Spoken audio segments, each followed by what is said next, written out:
cette nuit. Elle a chanté même l'hymne national, Lady Gaga. Eh oui. On verra ça dans quelques temps, puisque, comme vous le savez probablement, le football américain n'est pas le sport le plus populaire en Europe ni en France. Bon, on commence par notre foot à nous. Oui, le classico entre le Paris Saint-Germain et l'OM.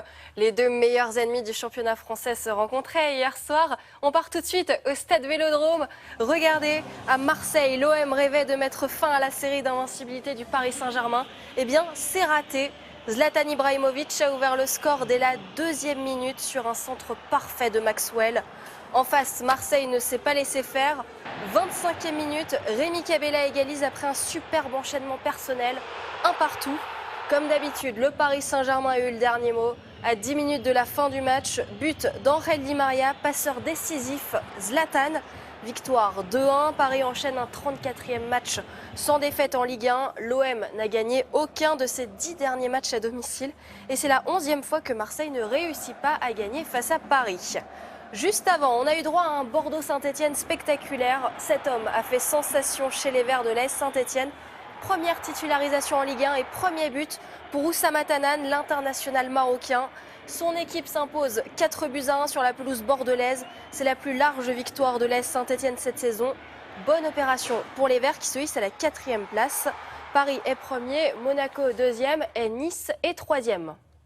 On passe au tennis avec la Fed Cup. C'est l'équivalent de la Coupe Davis chez les femmes. Et tout va bien pour l'équipe de France. Regardez, les joueuses d'Amélie Mauresmo ont passé une après-midi de rêve.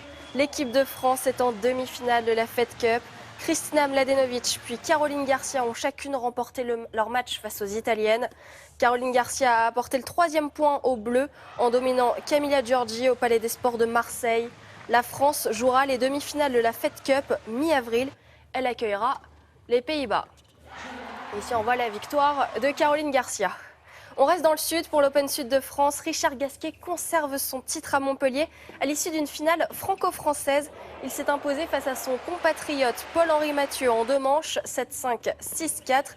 C'est son 3e titre à Montpellier, son 13e trophée sur le circuit ATP.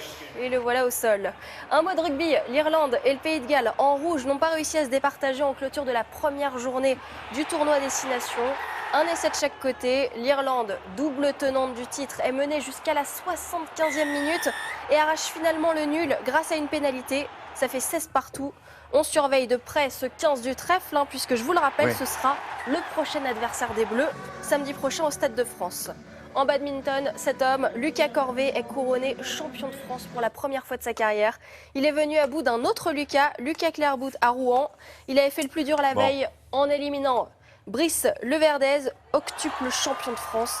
Et il a remporté cette finale en 51 minutes. Il faudrait transmettre un message à la Fédération française de badminton. Il faudrait que le volant soit plus visible à la télévision si vous voulez qu'on passe au sport plus souvent. On ne le voit pas. On ne le voit pas très bien. Ça va dommage, tellement vite en même temps. C'est un très joli sport.